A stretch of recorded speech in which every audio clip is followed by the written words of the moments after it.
आज हम बात करेंगे एक ऐसी वंश परंपरा की जो जानते हैं किसी एक जाति या इलाके तक ही सीमित नहीं है, बल्कि बल्कि पूरी सृष्टि की जड़ मानी जाती है। तो चलिए इस बेहद दिलचस्प और रहस्यमयी वंश की गहराई में उतरते हैं।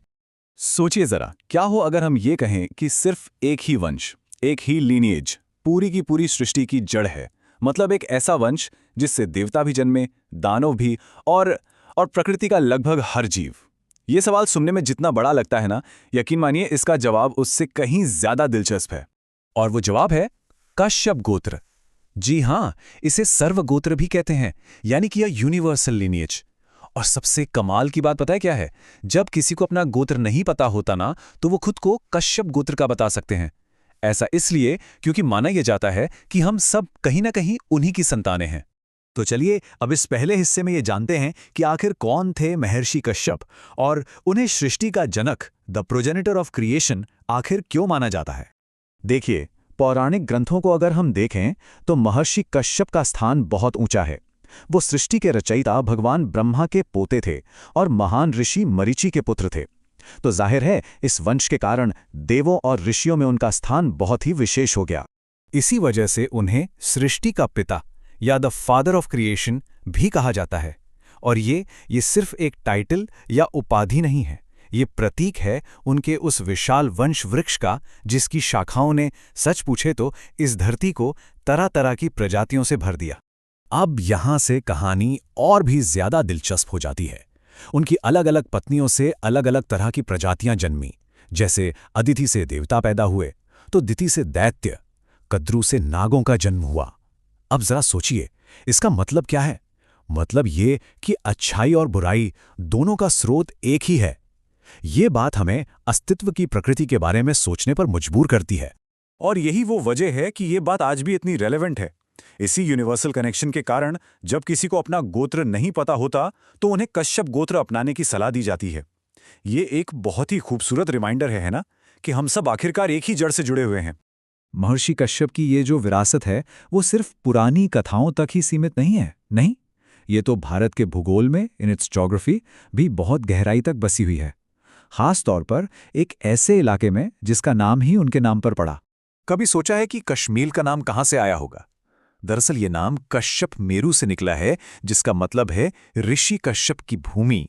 कहानी यह है कि पूरी कश्मीर घाटी पहले एक बहुत बड़ी झील हुआ करती थी, और ये महर्षि कश्यप की ही तपस्या का बल था जिसने उस झील को धरती के उस स्वर्ग में बदल दिया जिसे आज हम सब जानते हैं। तो अगली बार जब कोई कश्मीर की उस बेमिसाल, दिल को छू लेने वाली खूबसूरती को देखे, तो ये याद रखने वाली बात है कि वो असल में महर्षि कश्यप की विरासत को देख रहा है। ये इस बात का जीता जागता सबूत है कि उनका प्रभाव सिर्फ कहानियों से कहीं आगे हमारी असल दुनिया तक फैला हुआ है। अब बात करते हैं उस समुदाय की जो इस वंश से जुड़ा है। उन्होंने अपने चरित्र और अपने योगदान से इतिहास पर एक बहुत ही गहरी छाप छोड़ी है। कश्यप समुदाय के लोगों की पहचान दो मूल सिद्धांतों से होती है, सेवा और शौर्य, मतलब सर्विस एंड वैलर। उन्होंने हमेशा से सेवा भाव और वीरता के बीच एक कमाल का बैलेंस दिखाया है।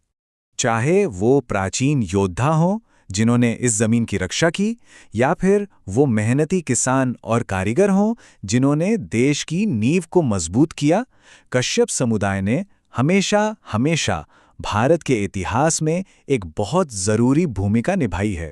पर यह विरासत सिर्फ अतीत की बात नहीं है। आज के दौर में भी यह समुदाय आधुनिक दुनिया में अपनी एक अलग पहचान बना रहा है।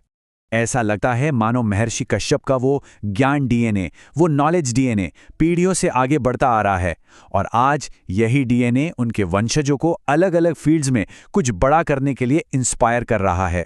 सिविल सर्विसेज से लेकर पॉलिटिक्स, साइंस, स्पोर्ट्स और बिजनेस तक हर जगह, हर क्षेत्र में कश्यप समुदाय के लोग नेतृत्व करते हुए और एक लास्टिंग इम्पैक्ट छोड़ते हुए दिख जाते हैं। और ये बात उनके चरित्र के सार को, उनके एसेंस को बड़ी खूबसूरती से सामने रखती है।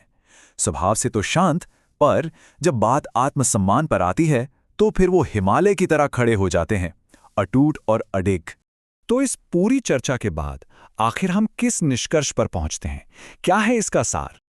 ये इतिहास है एक ऐसे वंश का जो कभी टूटा नहीं, एन अनब्रोकन लीनिएज, ये एक ऐसी विरासत है जो किसी एक इलाके या कुछ लोगों तक सीमित नहीं है।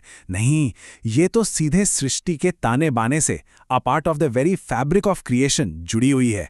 तो एक सवाल सोचने के लिए जरूर बनता है, अगर सृष्टि की इतनी पुरानी, इतनी गहरी विरासत आज भी हमारे बीच जिंदा है, तो ये भविष्य को, आने वाली दुनिया को क्या आकार देगी?